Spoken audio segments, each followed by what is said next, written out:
Back to सीधी शिक्षा मेडिन साथ जैसा कि हम लोग देख रहे हैं क्लास 10th मैथमेटिक्स का 12 चैप्टर, जिससे पहले प्रीवियस वीडियो में हम लोगों ने एक्सरसाइज फर्स्ट को क्लियर कर चुके हैं। अब हम लोग सेकंड एक्सरसाइज में प्रवेश कर रहे हैं। ठीक है, अब हम लोग यहाँ से सेकंड एक्सरसाइज में प्रवेश कर रहे हैं। ठीक है, तो सेकंड एक्सरसाइज के बेस पे आप लोगों को जो बेसिकली जो फंडामेंटल जो बता दिया गया था कि जीवा के बेस पे क्या होता है, जीवा के बेस पे क्या होता है, वृत्त की त्रिज्या के बेस पे क्या होता है, रेडियस क्या होता है, त्रिज्या क्या होता है, डायमीटर व्यास क्या होता है, जीवा कोण क्या होता है, और सेंटर के बेस पे केंद्र क्या होता है, सर्कमफ्रेंस क्या होता है, ये सारी चीज को आप लोगों को बता दिया जा चुका था। ठीक है, तो इस एक्सरसाइज में हम लोग आगे का क्वेश्चन को क्या करते हैं, सॉल्व करते हैं। क्लियर। तो बेसिकली जो आप लोगों को मेन जो है कि आप लोग आइडेंटिफाई यही करना होता है भाई कि अगर आप लोगों को जीवा क्या है ये पहचान आ जाना चाहिए। जीवा के बेस से हम लोग उस चीज को देखते हैं, तो जीवा के माध्यम से जो हम लोग इस चीज को देखते हैं और एक केंद्र के माध्यम से हम लोग इस चीज को देखते हैं। ये आप लोगों का केंद्र बिंदु होता है जिसको हम लोग हमेशा ओ से दर्शाते हैं। ठीक है, ये आपका क्या होता है, केंद्र बिंदु होता है। ये आप लोग क्या होता है, केंद्र बिंदु होता है। यहाँ से केंद्र बिंदु से इसको मिलाने वाली जो रेखा होती है इसको हम लोग क्या बोलते हैं, त्रिज्या होती है। ये आपका क्या होती है, त्रिज्या होती है। और परिधि के इस एक बिंदु से दूसरे बिंदु को मिलाने वाली रेखा क्या होती है, ये इसको हम लोग क्या बोलते हैं, जीवा बोलते हैं। और जो वृत्त के केंद्र से होकर गुजरती है जो जीवा, उसको हम लोग क्या बोलते हैं, व्यास। और ये आप लोगों का क्या है, परिधि है। ये आप लोगों का क्या है भाई, परिधि है। इस चीज़ को मैं हमेशा बताते आता हूँ। ठीक है, तो इसको हम लोग त्रिज्या के बेस पे देख रहे हैं, एक व्यास के बेस पे है, एक केंद्र बिंदु के बेस पे है, एक आप लोगों का जीवा के बेस पे। ठीक है, तो इस कंटेंट के हिसाब से हम लोग इस चीज़ को आगे बढ़ते हुए चले जाते हैं। तो परिधि के माध्यम से एक चीज़ को देखते हैं, एक चीज को व्यास के माध्यम से देखते हैं, एक चीज को त्रिज्या के माध्यम से देखते हैं, एक चीज को हम लोग केंद्र बिंदु के माध्यम से देखते हैं, एक को हम लोग जीवा के माध्यम से देखते हैं। ठीक है, तो जिस तरीके से परिधि के बेस पे हमारे पास क्या होता है, इस कंटेंट के हिसाब से हम लोग इस चीज को देखते हैं। ये परिधि के बेस से हमारे पास क्या होता है, इस चीज को हम लोग यहाँ से देखते हैं। ठीक है, ये परिधि हो गया, ये आपका व्यास हो गया, ये आपका जीवा हो गया, ये आपका केंद्र बिंदु हो गया, ये आपका क्या हो गया, त्रिज्या के बेस पे हो गया। ठीक है, तो इस कंटेंट के हिसाब से हम लोग इस चीज को देखते हैं। तो परिधि के माध्यम से हम लोग इस चीज को देखते हैं, फिर आप लोगों का व्यास है, फिर आप लोगों के जीवा है, फिर आप लोगों के क्या है, केंद्र बिंदु है, फिर आप लोगों के क्या है, रेडियस, त्रिज्या के बेस पे। क्लियर। तो इस कंटेंट के हिसाब से हम लोग इस चीज को देखते हैं। जिस तरीके से परिधि के बेस पे हम लोग इस चीज को ज्ञात करते हैं कि जो आप लोगों का 2πr के बेस पे देखते हैं, परिधि के बेस पे जब हम लोग इसको किसके बेस पे देखते हैं, परिधि के बेस पे देखते हैं। दूसरा, जब क्षेत्रफल की दृष्टि से देखते हैं हम लोग इस चीज़ को, वृत्त का क्षेत्रफल की दृष्टि से देखते हैं, तब πr स्क्वायर की याद आती है। और जब तीसरा रेडियस की बात करते हैं, स्मॉल r आता है हमारे पास, जो त्रिज्या की बात करते हैं। व्यास जो हमारे पास डायमीटर होता है, इसका 2 गुना होता है, 2r के बेस पे होता है। ठीक है, इस तरीके से हम लोग इस चीज़ को कहते हैं, जीवा के बेस पे हमारे पास आता है। तो जीवा के बेस हमारे पास दो भी जो चापकर्ण की जो लंबाई के बेस पे होता है, चाहे AB के बेस पे हो, चाहे BC के बेस पे हो, चाहे वह CD के बेस पे हो, तो इस तरीके से भी रहता है। क्लियर। तो इस तरीके से आप लोगों को परिधि के माध्यम से भी जानना है, परिधि के माध्यम से भी क्या होता है इस चीज को भी देखना है, क्षेत्रफल की दृष्टि से क्या होता है इस चीज को भी देखना है, त्रिज्या के बेस पे क्या होता है इस चीज को भी देखना है, और व्यास के बेस पे हमारे पास क्या होता है इस चीज को भी हम लोगों को यहाँ से देखना है। ठीक है, तो चलिए त्रिज्या के बेस पे हम लोग इस चीज को ज्ञात करते हैं और परिधि के माध्यम से हम लोग इस चीज़ को ज्ञात करते हैं। त्रिज्या हो जाएगा, परिधि हो जाएगा, व्यास हो जाएगा, जीवा भी आपके साथ आ जाएगा, प्लस उसके बाद क्षेत्रफल भी आपके साथ अटैचमेंट पे रहेगा इसके साथ। ठीक है, ये r के बेस पे, ये आप लोगों का 2πr के बेस पे रहेगा, व्यास आपका 2r के बेस पे रहेगा, ये आप लोगों का कोई भी अल्फाबेट के बेस पे रहेगा, ABCD के बेस पे, और ये आप लोगों का πr स्क्वायर के बेस पे रहेगा। ठीक है, तो इस कंटेंट के हिसाब से भी हम लोग इस चीज़ को क्लियर करते हुए चलते हैं। ठीक है,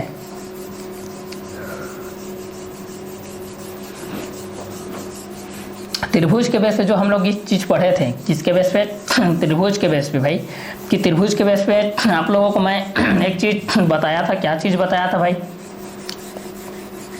त्रिभुज के बेस पे आप लोगों को एक चीज मैं बताया था कि जो आप लोगों की जो त्रिभुज के माध्यम से जो चीज होती है, आप लोगों को जो त्रिभुज के माध्यम से आपके पास इस तरीके से जो कंटेंट होती है, किसके माध्यम से, जो त्रिभुज के माध्यम से, अगर ये A और B और C के माध्यम से होती है, यहाँ पर जो एंगल आप लोगों को मूवमेंट करता है। क्लियर। अब इस एंगल के माध्यम से हम लोग कोई भी इस तरीके से हम लोग एक लेते हैं, संद्विभाजक खींचते हैं भाई, और इस तरीके से लंबार्धक इस तरीके से लेते हैं। तो यहाँ पर जो सेंटर पॉइंट है, यहाँ पर केंद्र बिंदु का निर्माण होता है। तो इस केंद्र बिंदु को भी आप लोगों को ध्यान में रखना है कि इस केंद्र बिंदु किस तरीके से आता है। ठीक है, जैसे कि यहाँ पर ये आपका A शीर्षा हो गया, ये आपका B शीर्षा हो गया, ये आपका C शीर्षा हो गया। ठीक है, ये आप लोगों का ए शीर्षक के अनुसार हो जाएगा, ये आप लोगों का बी शीर्षक के अनुसार, ये आप लोगों का सी शीर्षक के अनुसार, ये आप लोगों का त्रिभुज के बेस पे है।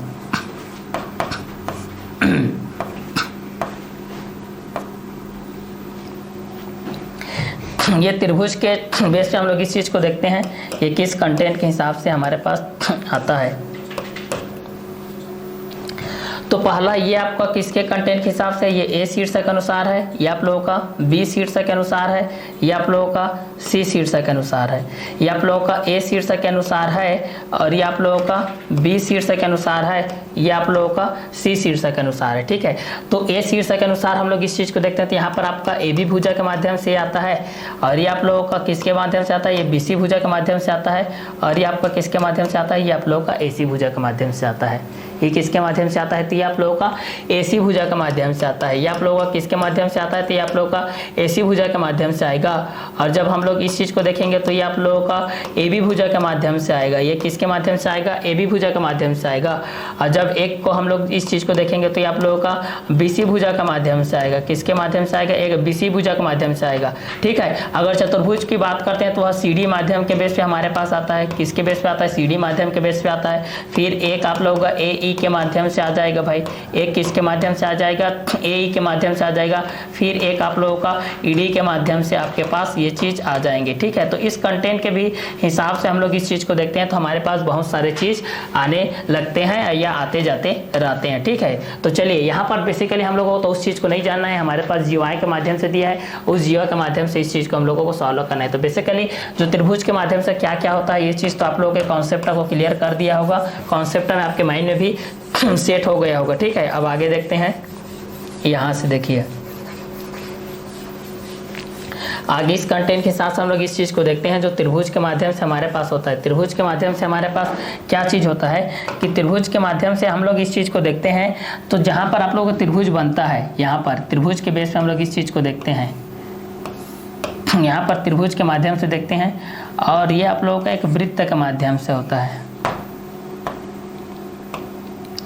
ठीक है, ये इस तरीके से कट गया, मान लेते हैं ओ है, ये ए है, ये बी है, ये सी है, ये डी है, ये आपका ई है।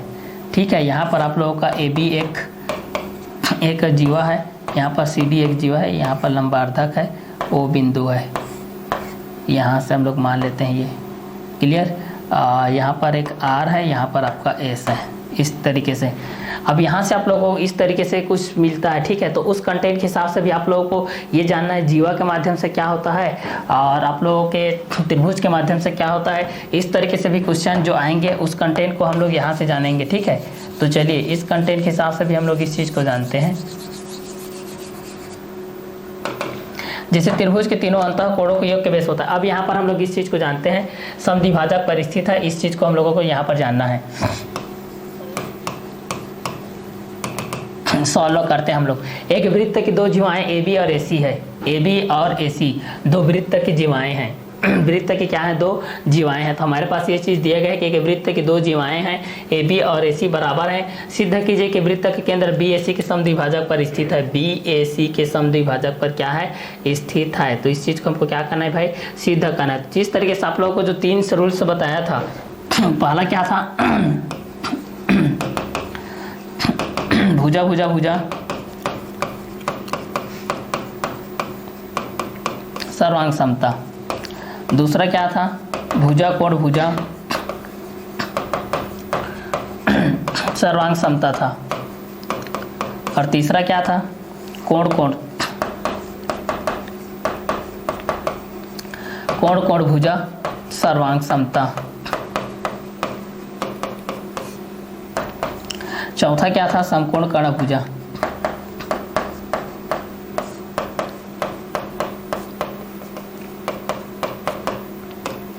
ये चारों के बेस से हम लोग आप लोगों को ये चीज़ में बताया था कि अगर कोई भी होता है, सर्वांग समता होता है, सर्वांग सम होते हैं, तो ये चारों के आधार पे होते हैं।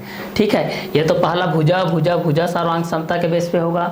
ये दूसरा चीज़ जो हम लोग इस चीज़ को किसके बारे में पढ़ते हैं, भुजा कोण भुजा के बेस पे होता है। ये थर्ड चीज़ किसके बेस होता है, कोण कोण भुजा के बेस पे होता है, कोण कोण भुजा के बेस होता है। ये चौथा चीज़ किसके बेस होगा, समकोण कर्ण भुजा के बेस पे होगा। क्लियर, किसके बेस पे होगा, तो समकोण कर्ण भुजा के बेस होगा। तो पहला जो होगा वो किसके बेस पे होगा, भुजा भुजा भुजा सर्वांग समता के बेस पे होगा, भुजा भुजा भुजा सर्वांग समता के बेस होगा। दूसरा भुजा कोण भुजा सर्वांग समता के बेस होगा। तीसरा कोण कोण भुजा सर्वांग समता के बेस होगा। चौथा हम लोगों का समकोण कर्ण भुजा के आधार पे होगा। चौथा किसके बेस पे होगा, तो समकोण कर्ण भुजा के बेस पे होगा, समकोण कर्ण भुजा के बेस होगा। तो पहला भुजा भुजा भुजा सर्वांग समता के बेस से हम लोग इस चीज़ को देखते हैं। फिर दूसरा को हम लोग भुजा कोण भुजा सर्वांग समता के बेस पे देखेंगे। फिर तीसरा को हम लोग कोण कोण भुजा सर्वांग समता के बेस पे देखेंगे। फिर चौथा को हम लोग समकोण कर्ण भुजा के माध्यम से देखेंगे। तो पहला भुजा भुजा भुजा सर्वांग समता के बेस पे आएगा, दूसरा भुजा कोण भुजा सर्वांग समता के बेस पे आएगा, तीसरा कोण कोण भुजा सर्वांग समता के बेस में आएगा, चौथा समकोण कर्ण भुजा के नियम के आधार पर आएगा। तो इस आधार पर हम लोग ये चीज़ जानते हैं कि जो भुजा के माध्यम से हमारे पास होता है, कॉन्सेप्ट को समझ लो, क्वेश्चन को मैं बताऊंगा, ठीक है। अब ये नहीं कि सर क्वेश्चन में आ गया लेकिन क्वेश्चन क्यों नहीं बता रहा, ऐसा नहीं है भाई। लेकिन जो बेसिकली चीज़ कहाँ से आती है इस चीज़ को समझ लीजिए, ताकि आप लोगों को किसी प्रकार की कोई दिक्कत नहीं होगी। ये आपका ए बी और सी के बेस पे है और ये आप लोगों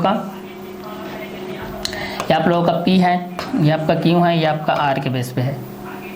ये आपका ए है, ये बी है,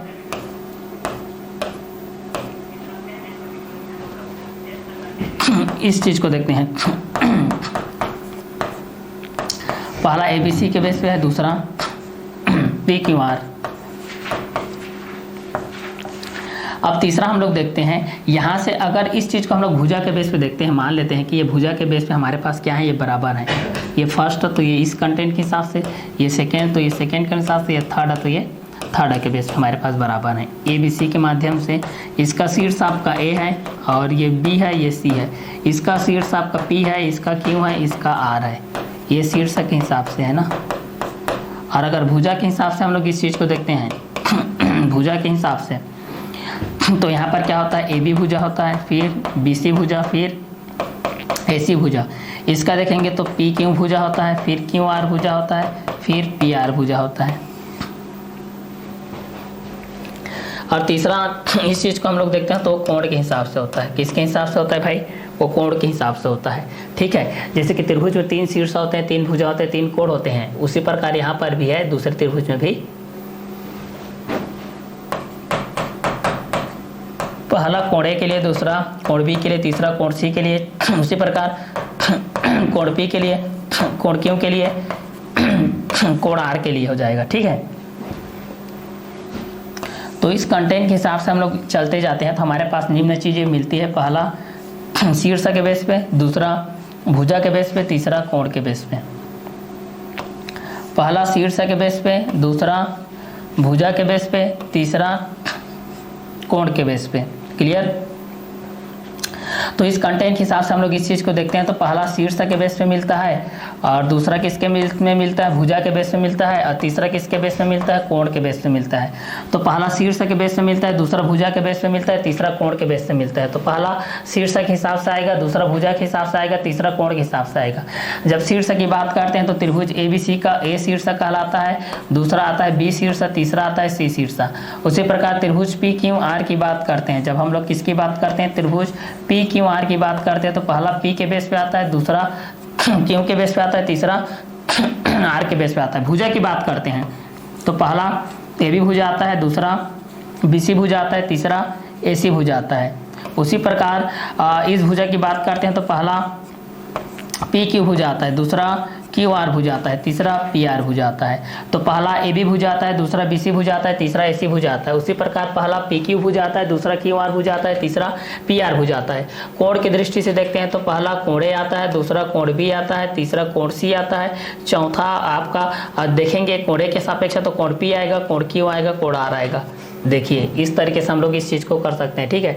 तो यहाँ पर जब आप भुजा के बेस पे हम लोग जब इस चीज़ को तुलना करते हैं तो इसमें तुलनात्मक के बेस पे हम लोग यही चीज़ देखते हैं भाई, ठीक है। तो भुजा सर्वांग समता के बेस पे आपके पास ये जो चीज़ आती है इसी कंटेंट के आधार पे आती है। इसको इस क्वेश्चन के साथ इसलिए बना रहा कि किस पर प्रमेय लागू होने वाला है कि भुजा सर्वांग समता बेस पे आ रहा है, कि कोण के बेस पे आ रहा है, कि भुजा के बेस पे आ रहा है, कि समकोण कर्ण भुजा के बेस पे। जैसे यहाँ पर हम लोग त्रिभुज की बात करते हैं, त्रिभुज पी क्यू आर की बात करते हैं, बराबर ये क्या है, सर्वांग समेत त्रिभुज पी क्यू आर सर्वांग समेत त्रिभुज ए बी सी की। ये ABC की बेस में बराबर है, ठीक है। किसके बेस पे? तीनों की भुजा बराबर है तो भुजा भुजा भुजा सर्वांग समता के बेस पे, ठीक है। इस चीज पे बराबर है तो भुजा भुजा भुजा के बेस पे।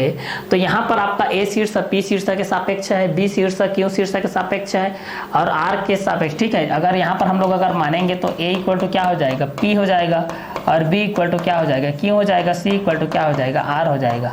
इस चीज को हम लोग यहाँ से देखेंगे। अगर यहाँ से भुजा की दृष्टि से देखेंगे तो यहाँ पर क्या हो जाएगा? AB इक्वल टू PQ हो जाएगा और यहाँ पर क्या हो जाएगा? AB इक्वल टू PQ हो जाएगा और BC इक्वल टू क्या हो जाएगा? QR हो जाएगा और AC इक्वल टू क्या हो जाएगा? PR हो जाएगा। ये उसी प्रकार एंगल के हिसाब से हम लोग इसको मूवमेंट कराएंगे, एंगल के हिसाब से मिलेंगे तो हमारे पास क्या आ जाएगा? एंगल A के बेस पे देखेंगे तो एंगल P आ जाएगा, एंगल B के हिसाब से देखेंगे तो एंगल Q आ जाएगा, एंगल C के हिसाब से देखेंगे तो एंगल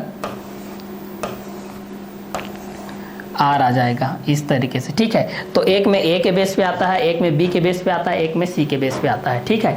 तो एक को हम लोग A के बेस पे देखते हैं, तो एक को हम लोग B के बेस में देखते हैं भाई, B के बेस में क्या आता है, एक को हम लोग किसके बेस पे देखते हैं? C के बेस पे देखते हैं, ठीक है। तो जिस तरीके से भुजा भुजा भुजा सर्वांग समता प्रमेय के अनुसार से हम लोग इस चीज को जानते हैं कि त्रिभुज PQR सर्वांग समेत त्रिभुज ABC के किसके बेस पे? भुजा भुजा भुजा के बेस पे।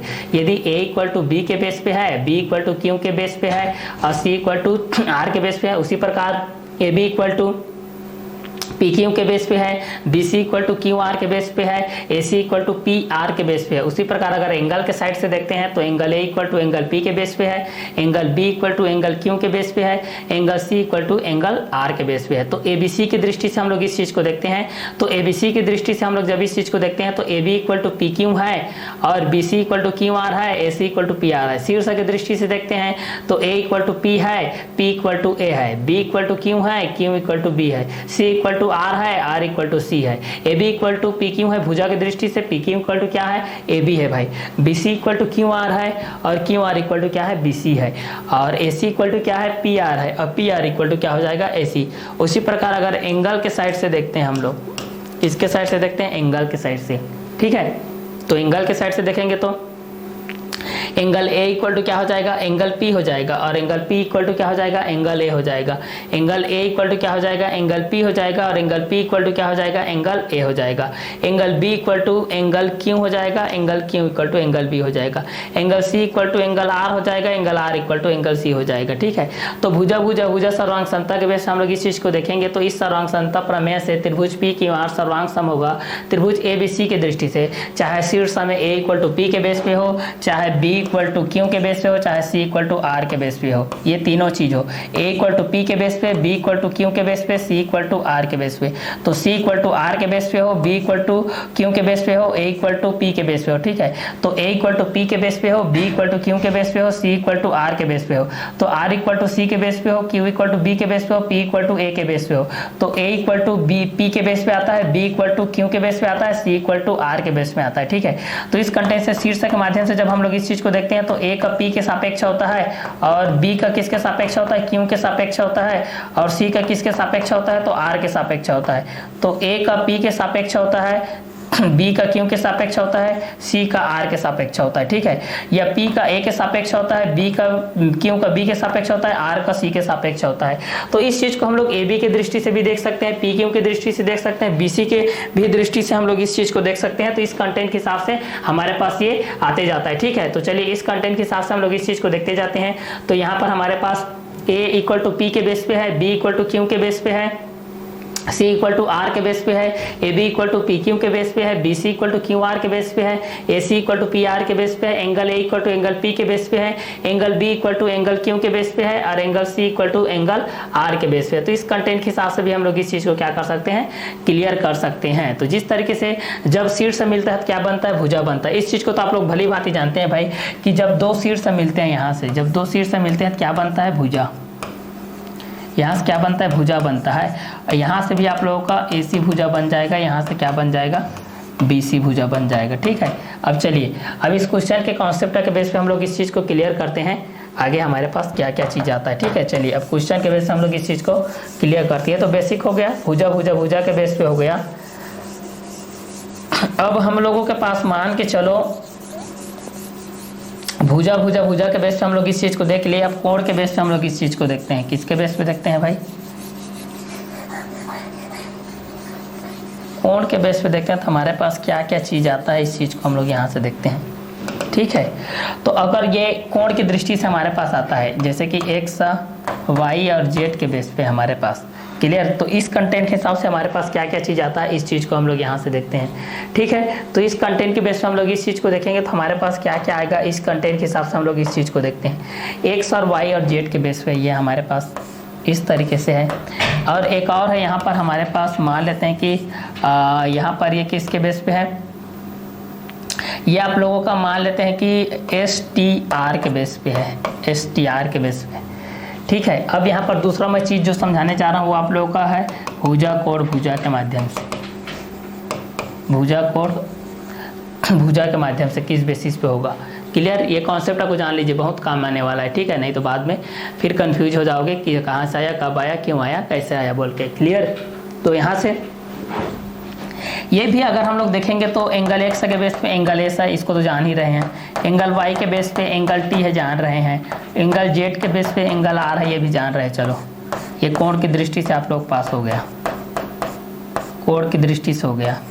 अगर शीर्षक की दृष्टि से देखेंगे तो आप लोगों का यही हो जाएगा एक्स वाई जेड और एस टी आर। और साइड भुजा के हिसाब से देखोगे तो यहाँ पर क्या हो जाएगा, X Y Y Z X Z, S T T R S R, ये हो जाएगा। क्लियर, अब बात है दो भुजा रहता है एक कोण रहता है भाई। यहाँ पर क्या होता है, दो भुजा रहता है एक कोण के बेस पे रहता है। क्या रहता है, दो भुजा रहता है और एक कोण के बेस पे रहता है। दो भुजा और एक किसके बेस पे रहता है, कोण के बेस पे रहता है। तब क्या आता है, इस चीज़ को हम लोग यहाँ से जानते हैं। तो दो भुजा और एक कोण के बेस पे हमारे पास क्या क्या चीज़ आते हैं, इस चीज़ को हम लोग यहाँ से जानते हैं भाई। तो दो भुजा और एक कोण के बेस पे हमारे पास क्या क्या कंटेंट आएगा, किस बेसिस पे आएगा, ये सारी चीज़ को हम लोग यहाँ से जानते हैं। क्लियर, तो इस कंटेंट के हिसाब से जब हम लोग इस चीज़ को देखते हैं तो एंगल के हिसाब से एंगल एक्स इक्वल टू क्या होता है, angle S, angle Y equal to angle T, angle Z equal to angle R. यहाँ पर क्या है, angle X equal to angle S, angle Y equal to angle T, angle Z equal to angle R, angle X equal to angle S, angle Y equal to angle T, angle Z equal to angle R हो जाएगा। तो angle X equal to angle S हो जाएगा, angle Y equal to angle T हो जाएगा, angle Z equal to angle R हो जाएगा। तो angle X equal to angle S, angle X equal to angle S हो जाएगा, angle Y equal to angle T हो जाएगा, angle Z equal to angle R हो जाएगा। शीर्ष की दृष्टि से देखते हैं तो एक्स का एस होता है, वाई का टी होता है, जेड का आर होता है। एक्स का एस होता है, वाई का टी होता है, जेड का आर होता है। एस का एक्स होता है, टी का वाई होता है, आर का जेड होता है। आर का जेड होता है तो जेड का आर हो जाएगा, वाई का टी होगा तो टी का वाई होगा, एक्स का एस होगा तो एस का एक्स होगा। उसी प्रकार एंगल के हिसाब से भी हम लोग इस चीज को देखेंगे तो एंगल एक्स का एंगल एस होगा और एंगल एस का देखेंगे तो एंगल एक्स होगा। उसी प्रकार एंगल वाई का देखेंगे तो एंगल टी होगा और एंगल टी का देखेंगे तो एंगल वाई होगा। ये आप लोग बोल रहे हो कि आप लोगों को इस चीज को बार बार बताया जा रहा है, तो बार बार इसलिए बताया जा रहा है कि आपके माइंड में सेट हो। ठीक है, किसी भी चीज को बार बार इसलिए बताया जाता है ताकि आप लोगों को याद हो। हर एक चीज को एक एक स्टेप में छोड़ देंगे तो फिर आप लोग भूलते चले जाएंगे अपने लाइफ में मैथमेटिक्स को। क्लियर, एंगल एक्स का एंगल एस के बेस हो जाएगा और एंगल एस का एंगल एक्स के बेस हो जाएगा। उसी प्रकार वाई का टी के बेस हो जाएगा, टी का वाई के बेस हो जाएगा, वाई का टी के बेस पे होगा, टी का वाई के बेस पे होगा, जेड का आर के बेस पे होगा, आर का जेड के बेस होगा, एक्स का एस के बेस पे होगा, वाई का टी के बेस पे, टी का वाई के बेस पे, जेड का आर के बेस पे, आर का जेड के बेस पे। शीर्ष की दृष्टि से देखते हैं तो एक्स का एस, एक्स का होगा भाई एस के बेस पे। एक्स का किसके बेस पे होगा, इस एक्स का एस के हिसाब से, इसका वाई का टी के हिसाब से, इस जेड का आर के हिसाब से होगा। उसी प्रकार साइड भुजा के बेस पे अगर इस चीज को हम लोग देखते हैं तो एक्स वाई का एस टी के बेस पे, वाई जेड का, इसको तो मैं प्रीवियस में भी बताया, लेकिन अब एंगल की दृष्टि से मान लेते हैं कि एंगल जेड यहाँ पर बराबर है, मान लेते हैं कि एंगल टी के बेस पे बराबर है ये। ठीक है, ये आप लोगों का इसके बेस पे है, ये आप लोगों का इसके बेस पे है। अब दो साइड बराबर है एक कोण के बेस पे, दो साइड बराबर है एक कोण के बेस पे बराबर है, दो साइड बराबर है एक कोण के बेस पे बराबर है, दो साइड आपका बराबर है एक कोण के बेस पे। ठीक है, दो साइड आपका बराबर है किसके बेस पे, एक कोण के बेस पे। दो साइड बराबर है आपका किसके बेस पे, एक कोण के बेस पे। तब क्या क्या होगा, इस चीज को हम लोग यहाँ से देखते हैं। ठीक है, तो एक्स वाई जेड के बेस पे हम लोग इस चीज को देखते हैं तो एस टी आर के माध्यम से हमारे पास आता है। एक्स वाई जेड के माध्यम से हम लोग इस चीज को देखते हैं तो एस टी आर के माध्यम से हमारे पास आता है। तो एक्स वाई जेड के बेस पे हम लोग देखेंगे तो यहाँ पर देखिए दो भुजा ये दोनों भुजा को मान लेते हैं, ये कोण और ये कोण को मान लेते हैं। किसी भी कोण का कोई तीनों में से कोई भी एक कोण होगा भाई, ठीक है। तो ये आप लोगों का किस सर्वांग समता प्रमेय के आधार पे आ गई है, भुजा कोण भुजा प्रमेय के सर्वांग समता के। अगर किसी एक त्रिभुज का दो भुजा, अगर किसी एक त्रिभुज का, ठीक है, दिए गए किसी एक त्रिभुज का, ठीक है, दिए गए किसी एक त्रिभुज का, दिए गए किसी एक त्रिभुज का, दिए गए किसी एक त्रिभुज का, दिए गए किसी एक त्रिभुज का, एक त्रिभुज का दो भुजा एवं एक कोण, दो भुजा एवं एक कोण की माप, एवं एक कोण की माप, एक कोण की माप, कोण की माप, दिए गए किसी एक त्रिभुज का दो भुजा एवं एक कोण की माप दूसरे त्रिभुज के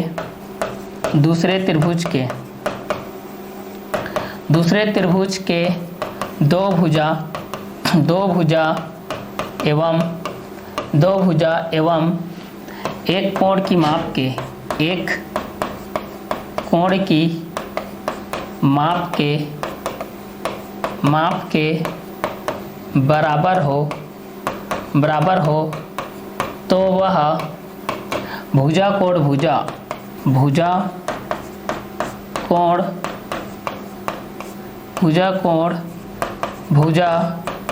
सर्वांग समता प्रमेय के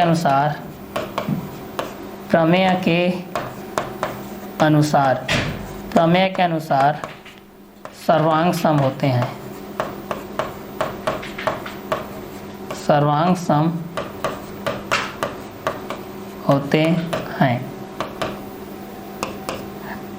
सम होते हैं, ठीक है।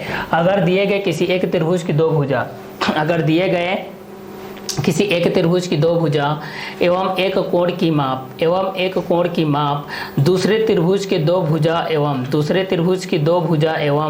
एक कोण की माप के, दूसरे त्रिभुज की दो भुजा एवं एक कोण की माप के बराबर हो तो वह भुजा कोण भुजा सर्वांग समता प्रमेय के अनुसार, भुजा कोण भुजा सर्वांग समता प्रमेय के अनुसार सर्वांग सम होते हैं। क्या होते हैं? सर्वांग सम होते हैं।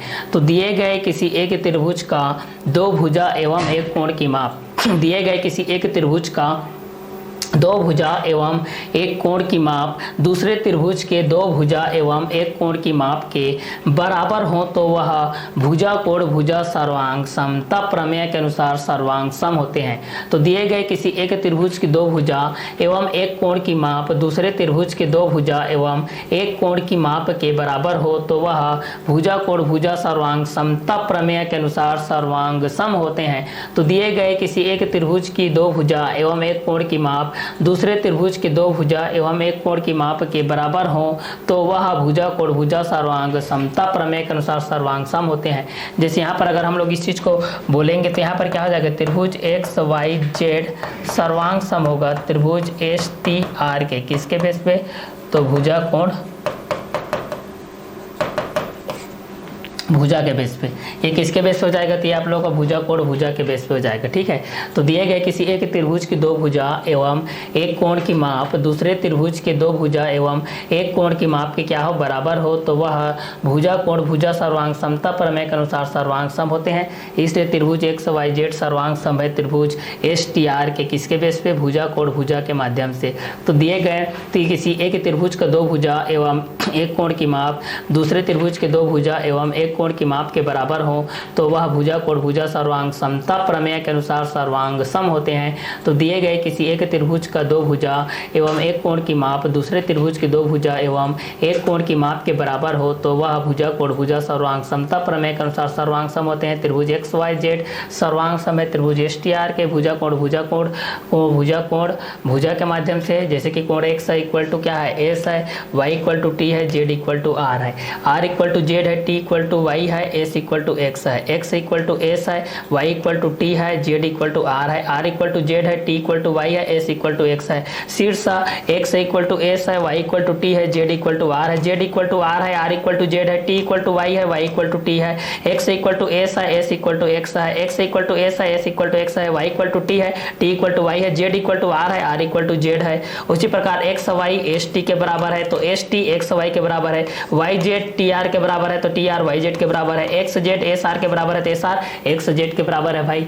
तो दिए गए किसी एक त्रिभुज की दो भुजा एवं एक कोण की माप दूसरे त्रिभुज की दो भुजा एवं एक कोण की माप के बराबर हो तो वह भुजा कोण भुजा सर्वांग समता प्रमेय के अनुसार सर्वांग सम होते हैं। तो दिए गए किसी एक त्रिभुज का दो भुजा एवं एक कोण की माप दूसरे त्रिभुज की दो भुजा एवं एक कोण की माप के बराबर हो तो वह भुजा कोण भुजा सर्वांग समता प्रमेय के अनुसार सर्वांग सम होते हैं। तो दिए गए किसी एक त्रिभुज का दो भुजा एवं एक कोण की माप दूसरे त्रिभुज के दो भुजा एवं एक कोण की माप के बराबर हो तो वह भुजा कोण भुजा सर्वांग समता प्रमेय के अनुसार सर्वांग सम होते हैं। तो भुजा कोण भुजा के माध्यम से हमारा ये जो त्रिभुज था एक्स वाई जेड ये किसके सर्वांग सम हो गया, एस टी आर के सर्वांग सम हो गया। किसके बेस पे, तो भुजा कोण भुजा के बेस पे ये आप लोगों का सर्वांग सम हो गया। ठीक है, तो इस तरीके से हमारे पास जैसे कि भुजा भुजा भुजा के बेस पे देखें उसी प्रकार यहाँ पर हम लोग किसके बेस पे देखें, भुजा कोण भुजा के माध्यम से देखें। जब दिए गए किसी एक त्रिभुज का दो भुजा एवं एक कोण की माप दूसरे त्रिभुज के दो भुजा एवं एक कोण की माप के बराबर हो तो वह भुजा कोण भुजा सर्वांग समता प्रमेय के अनुसार क्या होते हैं, सर्वांग सम होते हैं। क्या होते हैं, सर्वांग सम होते हैं। ठीक है, तो चलिए आगे देखते हैं भाई, आगे हमारे पास क्या क्या चीज़ होता है इस कंटेंट के हिसाब से हम लोग इस चीज़ को देखते हुए चले जाते हैं। ठीक है, तो चलिए इस कंटेंट के हिसाब से हमारे पास क्या क्या चीज़ आता है इस चीज़ को हम लोग यहाँ से देखते हैं। ठीक है, तो भुजा कोण भुजा के माध्यम से देखें उसी के बेस पे हम लोग इस चीज़ को आगे सॉल्व करते हैं तो हमारे पास क्या क्या चीज़ आता है। जैसे भुजा कोण भुजा के माध्यम से देख लिए, अब कोण कोण कोण के माध्यम से जब हमारे पास था, ठीक है, कोण कोण के बेस पे हमारे पास ये था कि कोण और भुजा के माध्यम से हमारे पास क्या आता है इस चीज़ को हम लोग यहाँ से देखें तो इस कंटेंट के हिसाब से हमारे पास क्या आता है इस चीज़ को हम लोग देखें। कोण कोण भुजा के माध्यम से हमारे पास क्या आता है, तो एक हमारे पास क्या होता है थर्ड कंटेंट के हिसाब से ये हमारे पास कोण कोण भुजा के माध्यम से होता है। किसके माध्यम से होता है, कोण कोण भुजा के माध्यम से होता है।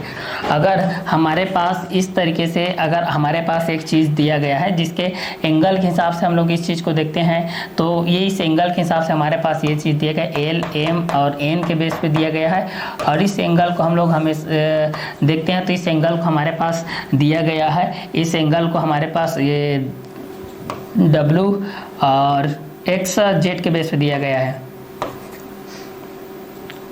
इसको y मान लेते हैं या ऐसा मान लेते हैं भाई। ठीक है, इस चीज़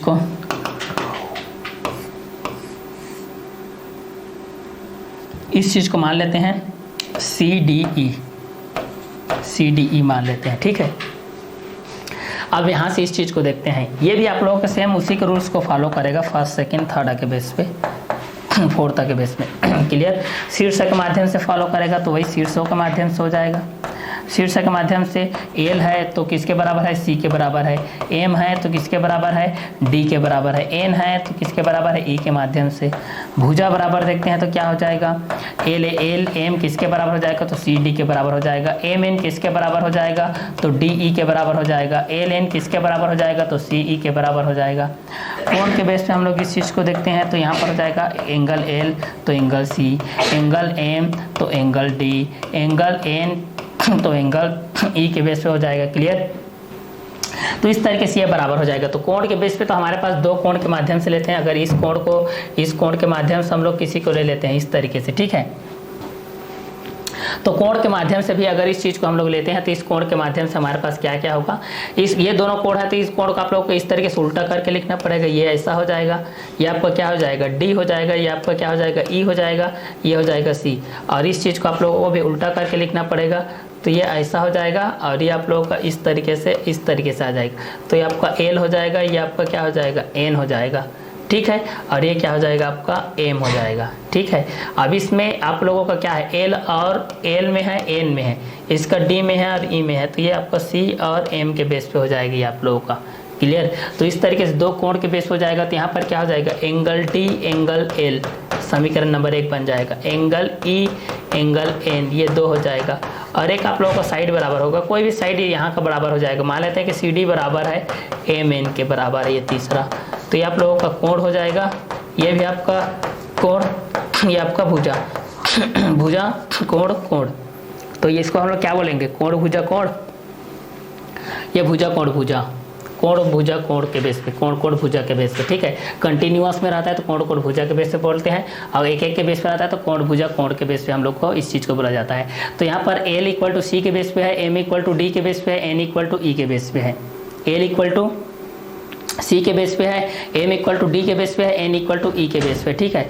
अगर इस चीज़ को हम लोग यहाँ से देखते हैं तो एल किसके बेस पे है, एल सी के बेस पे है, एम किसके बेस पे है, डी के बेस पे है, एन किसके बेस पे है, ई के बेस पे है, एल किसके बेस पे है, सी के बेस पे है, एम किसके बेस पे है, डी के बेस पे है, एन किसके बेस पे है, ई के बेस पे है, एल किसके बेस पे है, सी के बेस पे है, एम किसके बेस पे है, डी के बेस पे है, एन किसके बेस पे है, ई के बेस पे है। उसी प्रकार यहाँ पर एल एम किसके बेस पे है, सी डी के बेस पे है, एम एन किसके बेस पे है, डी के बेस पे है, एल एन सी के बेस पे, angle A angle C, angle M angle D, angle N equal to angle E के बेस पे हो जाएगा, क्लियर। तो एक वृत्त की दो जीवाएं ए बी और ए सी के बीच में ये बराबर हैं, तो यहाँ पर समद्विभाजक के बेस पे हम लोगों को इस चीज़ को क्या करना है, प्रूव करना है भाई। तो एक वृत्त की दो जीवाएं ए बी और ए सी बराबर है, तो सिद्ध कीजिए कि वृत्त का केंद्र एंगल बी ए सी के समद्विभाजक पर क्या होती है, स्थित होती है, ठीक है। तो चलिए इस कंटेंट के हिसाब से हम लोग इस चीज़ को आगे बढ़ाते हैं भाई, ठीक है। अब इस कंटेंट के हिसाब से हम लोग इस चीज़ को सॉल्व करते हैं, तो हमारे पास क्या क्या चीज़ आती है, इस चीज़ को हम लोग यहाँ से देखते हैं। चलिए इस कंटेंट के हिसाब से अब हमारे पास क्या क्या चीज़ आती हैं।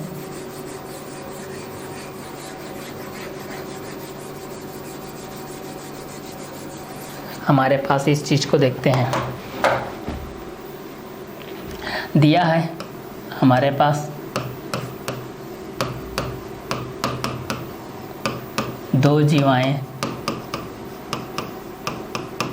हमारे पास दो जीवाएं दिए गए हैं। एक वृत्त की दो जीवाएं ए बी और ए सी है। हमारे पास पहला दिया गया दो जीवाएं, पहला ए बी और ए सी के बेस पे, ए बी व ए सी।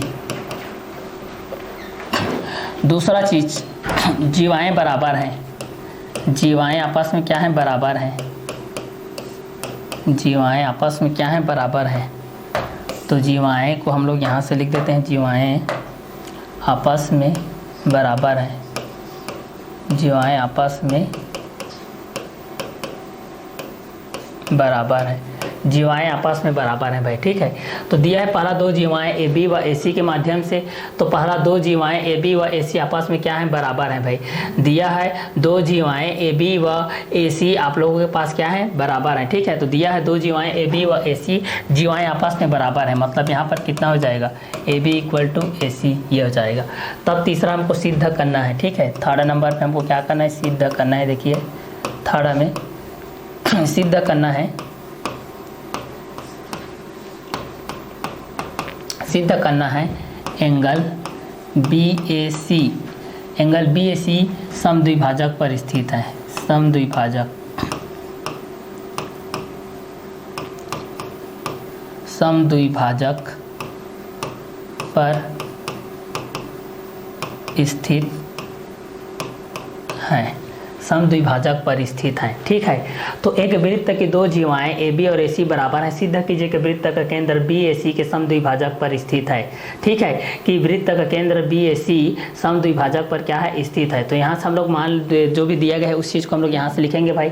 तो हमारे पास ये चीज़ दिया गया कि दो जीवाएँ ए बी व ए सी हैं, जीवाएँ आपस में बराबर हैं, जीवाएँ आपस में क्या है, बराबर हैं, ए बी इक्वल टू ए सी के माध्यम से, ए बी इक्वल टू किसके माध्यम से, ए सी के माध्यम से। हमारे पास ये दोनों चीज़ें आपस में क्या है, बराबर हैं भाई।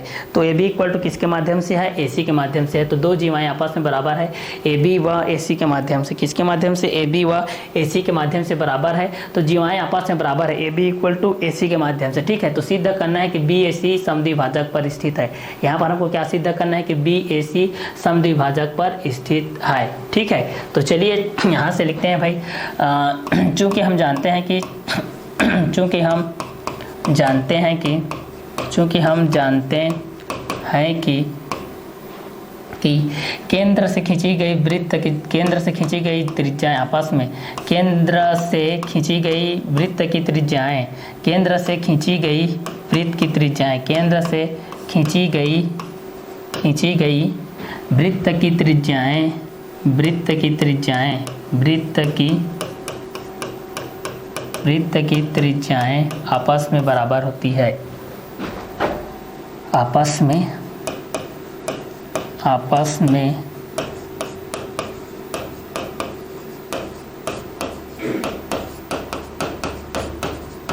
बराबर होती है। ठीक है, तो दो जीवा हमारे पास क्या क्या है, ए बी व ए सी है, जीवाएं आपस में बराबर है। ए बी इक्वल टू ए सी सिद्ध करना है कि बी ए सी समद्विभाजक परिस्थित है। बी ए सी किस परिस्थित है, समद्विभाजक परिस्थित है, क्योंकि हम जानते हैं कि केंद्र से खींची गई वृत्त की त्रिज्याएं आपस में क्या होती हैं, बराबर होती है। ठीक है, इसलिए त्रिभुज ओ ए बी में और त्रिभुज ओ ए सी में इसलिए त्रिभुज ओ ए बी में हम लोग किस चीज़ को देखते हैं, त्रिभुज ओ ए बी में त्रिभुज यहाँ से हम लोग देखते हैं भाई, त्रिभुज यहाँ से देखते हैं, त्रिभुज ओ ए बी में तथा त्रिभुज ओ ए सी में हम लोग यहाँ से देखते हैं। देखिए इस तरीके से हमारे पास दो त्रिभुज बन के आया है इस तरीके से। ठीक है, एक त्रिभुज आप लोगों का इस तरीके से बना है। ठीक है, तो यहाँ पर ये आपका O है और यहाँ पर क्या है आप लोगों का B है, यहाँ पर क्या है A है। उसी प्रकार यहाँ पर क्या है O है, यहाँ पर A है, यहाँ पर क्या है C है, और यहाँ पर AB AC यहाँ पर दिया गया है कि AB और AC दोनों क्या है आपस में बराबर हैं।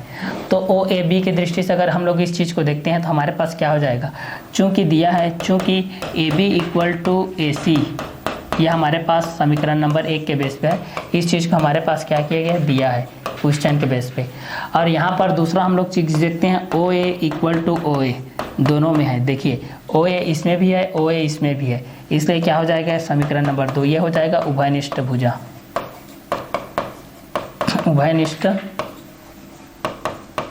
भुजा ए बी इक्वल टू ए सी, और यहाँ पर दिए गए। अब एक और कंटेंट देखते हैं, O B equal to O C हो जाएगा। तीसरा हमारे पास हो जाएगा ओ बी इक्वल टू हो जाएगा ओ सी। तीसरा वृत्त की त्रिज्याएं केंद्र से खींची गई है। देखिए तो वृत्त की त्रिज्याएं आपस में क्या होती है, बराबर होती है। वृत्त की त्रिज्याएं आपस में क्या होती है, बराबर होती है। केंद्र से खींची गई ये त्रिज्या हो गई, ये भी त्रिज्या हो गई, तो आपस में क्या होती है, बराबर। तो यहाँ पर देखिए ये भी भुजा बराबर, ये भी भुजा बराबर, ये भी भुजा बराबर है। इसलिए हम लोग यहाँ से लिख सकते हैं कि त्रिभुज ओ ए बी सर्वांग सम है त्रिभुज ओ ए सी की। इसलिए यहाँ से हो जाएगा एंगल बी ए सी वृत्त के बी ए सी के समद्विभाजक परिस्थिति है। इसलिए बी ए सी वृत्त के केंद्र के केंद्र के समद्विभाजक परिस्थित है। समद्विभाजक पर स्थित है। यहाँ पर किस बेसिस हुआ इसको लिख देना भाई, भुजा सर्वांग समता नियम से। आई थिंक ये आप लोग अच्छे तरीके से समझ में आ गया होगा, भुजा सर्वांग समता नियम से। ये देखिए ये त्रिज्याएं के बेस में बराबर हो गया, ये दोनों बराबर हो गया, इसके ये दोनों पहले से दिया गया, और ये तीनों क्या है, उभयनिष्ठ भुजा के बेस में बराबर है। ठीक है, तो बेसिकली क्वेश्चन के बेस हम लोगों को किस चीज़ को दिया गया था कि एक वृत्त के दो जीवाएं ए बी और ए सी बराबर हैं, तो सिद्ध कीजिए कि वृत्त का केंद्र एंगल बी ए सी के समद्विभाजक पर स्थित है। एक वृत्त की दो जीवाएं ए बी और ए सी बराबर हैं, तो सिद्ध कीजिए कि वृत्त का केंद्र एंगल बी ए सी के समद्विभाजक पर स्थित है। तो दिया है दो जीवाएं ए बी व ए सी के माध्यम से, दो जीवाएं ए बी व ए सी के माध्यम से हमारे पास दिया गया, दो जीवाएं ए बी व किसके माध्यम से दिया गया, ए सी के माध्यम से। तो जीवाएं आपस में बराबर हैं, जीवाएं आपस में क्या है, बराबर हैं। दो जीवा ए बी और ए सी आपस में क्या दिया गया है, बराबर। जीवा किसको बोलते हैं, परिधि में, ठीक है, परिधि में स्थित के दो बिंदु को मिलाने वाली रेखा क्या कहलाती है, जीवा कहलाती है। ठीक है, परिधि के एक बिंदु से दूसरे बिंदु को मिलाने जो रेखा होती है वही आप लोग क्या होती है, जीवा कहलाती है। तो दो जीवाएं हैं ए बी व ए सी, जीवाएं आपस में क्या है, बराबर है, AP इक्वल टू AC के बेस पे। और यहाँ पर सीधा करना है कि एंगल BAC समद्विभाजक पर स्थित है। किस पर स्थित है, समद्विभाजक पर स्थित है। चूंकि हम जानते हैं कि केंद्र से खींचे गए वृत्त की त्रिज्याएं आपस में क्या होती है, बराबर होती है। आपस में क्या होती है भाई, तो बराबर होती है। वृत्त की त्रिज्याएं आपस में क्या होती है, बराबर होती है। चूंकि हम जानते हैं कि केंद्र से खींचे गए वृत्त की त्रिज्याएं आपस में क्या होती है, बराबर होती है। और जो जीवा वृत्त के केंद्र से होकर गुजरती है उसको क्या बोलते हैं, व्यास बोलते हैं। मतलब इसलिए तो बोला जाता है कि वृत्त की सबसे बड़ी जीवा क्या कहलाती है, व्यास कहलाती है। व्यास का आधा क्या कहलाता है, त्रिज्या, त्रिज्या का दोगुना व्यास, व्यास का आधा त्रिज्या, त्रिज्या का दोगुना व्यास कहलाता है। तो इसलिए हम लोग दो त्रिभुज में देखे, त्रिभुज OAB तथा त्रिभुज OAC में। यहाँ पर मैं डायग्राम से, छोटा छोटा डायग्राम के माध्यम से आप लोगों को समझाना चाहोगे तो इस डायग्राम को भी बना सकते हो। क्लियर, इस तरीके से आप लोग ज़्यादा समझ जाएंगे, बेटर। ठीक है, तो त्रिभुज OAB में तथा त्रिभुज OAC में, यहाँ से देखो, त्रिभुज OAB में तथा त्रिभुज OAC में AB इक्वल टू AC समीकरण नंबर 1 हो जाएगा। इसको तो दिया गया है, पहला से बोला गया है, देखो कि दो जीवाएं AB और AC दोनों आपस में क्या है, बराबर है। दूसरा OA बराबर OA, यहाँ पर OA आ रहा है, यहाँ पर आ रहा है, दोनों में आ रहा है क्योंकि इससे जुड़ा हुआ है, ये उभयनिष्ठ भुजा है, दोनों में आ रहा है। OA के बिना दोनों त्रिभुज बन ही नहीं सकते, पॉसिबल ही नहीं है। क्लियर, तो AB इक्वल टू AC दिया गया है। दूसरा OA इक्वल टू OA हो जाएगा, ये क्या हो जाएगा, उभयनिष्ठ भुजा हो जाएगा। पहला AB इक्वल टू AC समीकरण नंबर 1 के बेस हो जाएगा जो कि दिया गया है। दूसरा OA इक्वल टू OA समीकरण 2 हो जाएगा, उभयनिष्ठ भुजा के बेस पे। तीसरा OB इक्वल टू OC समीकरण नंबर 3 हो जाएगा, वृत्त की त्रिज्याएं। ये आपस में क्या है, वृत्त की त्रिज्याएं हैं। ये आपस में क्या है, ये भाई वृत्त की त्रिज्याएं हैं। क्लियर, इसलिए त्रिभुज OAB सर्वांग सम है त्रिभुज OAC की। इसलिए त्रिभुज OAB सर्वांग सम है त्रिभुज किसकी, OAC की। किसके बेस पे, भुजा भुजा भुजा सर्वांग समता नियम के बेस पे। तो त्रिभुज OAB सर्वांग सम है त्रिभुज OAC के भुजा भुजा भुजा सर्वांग समता नियम से। इसलिए BAC वृत्त के केंद्र का क्या है, समद्विभाजक पर स्थित है। ये आप लोगों को प्रूफ होता है जब आपके पास ये चीज़ दिया गया है कि एक वृत्त की दो जीवाएं AB है और AC है, तो सिद्ध कीजिए कि वृत्त के केंद्र एंगल BAC के समद्विभाजक पर स्थित है। तो वह किस बेस पे स्थित है, तो वह आप लोगों के भुजा भुजा भुजा सर्वांग समता नियम के बेसिस पे क्या है, वो उपलब्ध है। ठीक है, चलिए दूसरा क्वेश्चन देखते हैं। 10 सेंटीमीटर और 24 सेंटीमीटर के दो समांतर जीवाएं केंद्र के विपरीत दो ओर है, जीवाओं के बीच की दूरी 17 सेंटीमीटर, वृत्त का व्यास ज्ञात कीजिए। तो इस कंटेंट के हिसाब से हम लोग इस चीज़ को देखते हैं भाई। तो इस कंटेंट के हिसाब से हमारे पास क्या क्या चीज़ आता है, इस कंटेंट के हिसाब से हम लोग इस चीज़ को देखते हुए चलते हैं। चलिए ठीक है, तो इस कंटेंट के हिसाब से हमारे पास क्या क्या चीज़ आता है, इस चीज़ को हम लोग यहाँ से देखते हैं। ठीक है, तो चलिए इस कंटेंट के हिसाब से हमारे पास क्या आता है, इस चीज़ को देखते हैं। तो ये आपका M और ये हो जाएगा आपका N के बेस पे हो जाएगा, ये आपका O के बेस पे। ठीक है, जो कि केंद्र के बेस पे यहाँ पर है।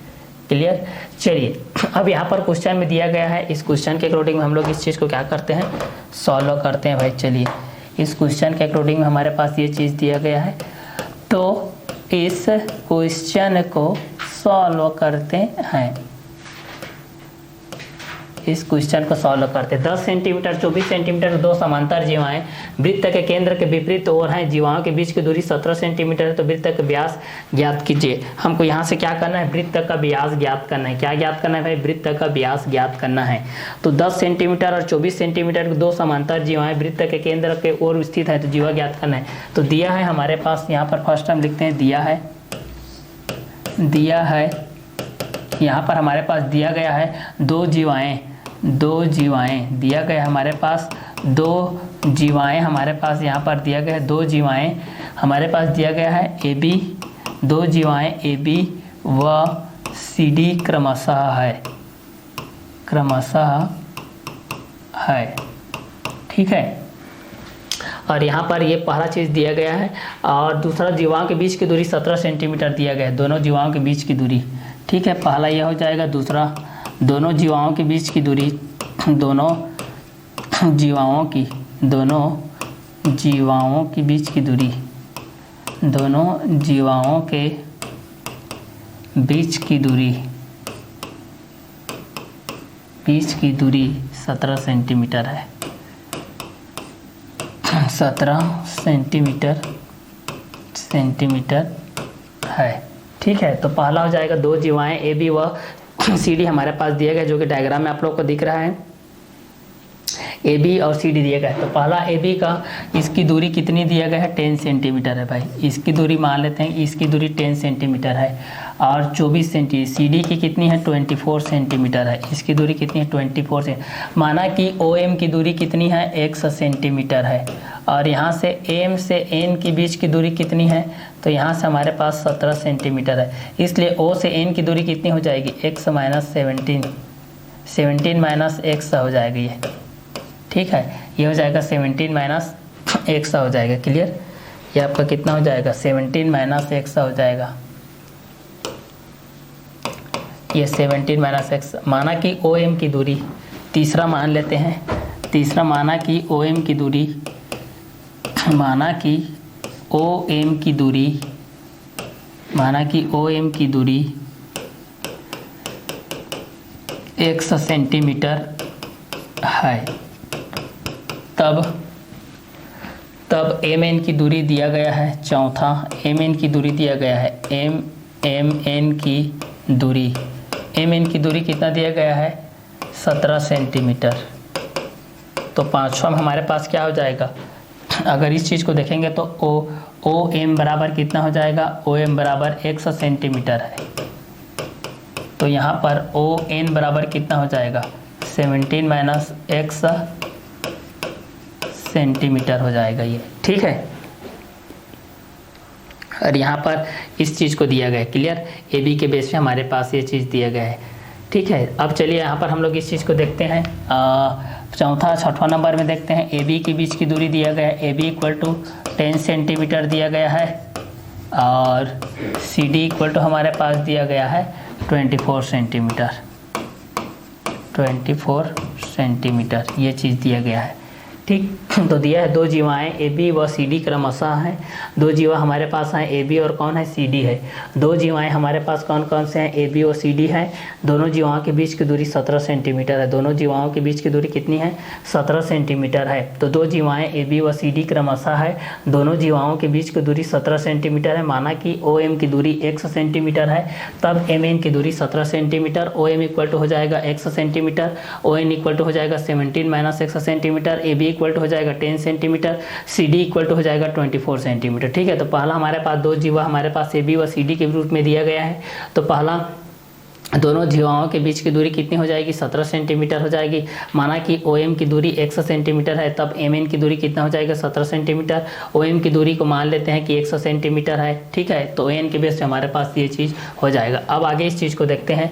तो पहला हम लोग इस चीज़ को देखते हैं, ए बी के बेस पे देखते हैं। तो पहला हमारे पास क्या हो जाएगा, ए बी के बेस पे हम लोग इस चीज़ को देखते हैं। तो ए बी इक्वल टू कितना दिया गया है 10 सेंटीमीटर दिया गया है, 10 सेंटीमीटर। इसलिए यहाँ से ए एम इक्वल टू कितना हो जाएगा 10/2, 2 1 जा 2, 2 5 जा 10, 5 सेंटीमीटर। मतलब यहाँ से A M equal to M B equal to कितना हो जाएगा 5 सेंटीमीटर हो जाएगा, ये पहला कंटेंट के हिसाब से, ठीक है। और दूसरा हम लोग ये चीज़ निकाल लेते हैं यहाँ से, अगर निकालना चाहते हैं तो ए के बेस पे, ये ए के सेकेंड के बेस पे हो जाएगा। अगर इस चीज़ को निकालेंगे, दूसरा क्या है सी डी के बेस पे है, तो सी डी इक्वल टू कितना दिया गया है 24 centimetre, C D equal to दिया गया है 24 सेंटीमीटर। तो यहाँ से अगर निकालना चाहेंगे सी एन के बेस पे, तो यहाँ पर कितना हो जाएगा सी एन इक्वल टू कितना हो जाएगा 24/2 हो जाएगा। तो 2 1 जा 2, 2 2 जा 4, 12 सेंटीमीटर के बेस पे हो जाएगा। तो यहाँ पर कितना हो जाएगा सी एन इक्वल टू, यहाँ पर कितना हो जाएगा सी एन हो जाएगा और कितना हो जाएगा एन डी हो जाएगा, सी एन हो जाएगा और इक्वल टू कितना हो जाएगा एन डी इक्वल टू कितना हो जाएगा 12 सेंटीमीटर हो जाएगा, ठीक है। तो यहाँ पर A B equal to 10 centimetre के बेस पे दिया गया है। तो A M equal to 10/2 5 centimetre, A M equal to M B 5 centimetre हो जाएगा, C D equal to 24 centimetre, C N equal to 24/2 equal to 12 centimetre हो जाएगी। दोनों 12 सेंटीमीटर के बेस हो जाएगा। अब इसका आगे को देखते हैं, इसका आगे किस तरीके से बनता है। इसका आगे हम लोग देखते हैं त्रिभुज ओ ए एम में, समकोण त्रिभुज में देखते हैं हम लोग। यहाँ से समकोण त्रिभुज की कल्पना करते हैं। अब यहाँ से हमारे पास क्या आता है, इस चीज़ को देखते हैं। समकोण त्रिभुज से समकोण त्रिभुज ओ ए एम में समकोण त्रिभुज हम लोग यहाँ से देखते हैं भाई। ए ओ एम में किसी भी तरीके से इस नाम को आप लोग बोल सकते हो। समकोण त्रिभुज के बेस पर हम लोग इस चीज़ को देखते हैं। तो बेसिकली दो जीवा ए बी और सी डी क्रमशः दोनों जीवा के बीच की दूरी 17 सेंटीमीटर, माना कि ओ एम की दूरी 100 सेंटीमीटर, तब एम इन की दूरी 17 centimetre, O M equal to 100 centimetre, O N equal to 17 minus 100 centimetre, A B equal to 10 centimetre, C D equal to 24 centimetre, A B equal to 10 centimetre. तो A M का value 5 centimetre हो जाएगा, जो कि दोनों बराबर है। A M equal to M B के बेस पे, C D equal to 24 centimetre है। तो यहाँ पर कितना हो जाएगा, ओ ए का स्क्वायर बराबर हो जाएगा ओ एम का स्क्वायर प्लस हो जाएगा ए एम का स्क्वायर। तो ओ ए का स्क्वायर के बेस पे हम लोग इस चीज़ को निकालते हैं। तो ओ ए का स्क्वायर के बेस पे निकालते हैं तो ओ एम का स्क्वायर मतलब ये हो जाएगा एक्स का स्क्वायर प्लस ए एम का स्क्वायर मतलब ये हो जाएगा 5 का स्क्वायर। इसको मान लेते हैं समीकरण नंबर 1। और दूसरा देखते हैं समकोण त्रिभुज ओ सी एन में यहाँ पर कितना हो जाएगा, ओ सी का स्क्वायर इक्वल टू क्या हो जाएगा, ओ एन का स्क्वायर प्लस हो जाएगा सी एन का स्क्वायर। तो यहाँ से कितना हो जाएगा, इस चीज़ को देखते हैं। तो यहाँ से हो जाएगा ओ सी का स्क्वायर बराबर ओ एन का स्क्वायर कितना है 17 माइनस एक्स का स्क्वायर प्लस सी एन का स्क्वायर कितना हो जाएगा 12 का स्क्वायर। ये हो जाएगा समीकरण नंबर 2। समीकरण 1 व 2 से,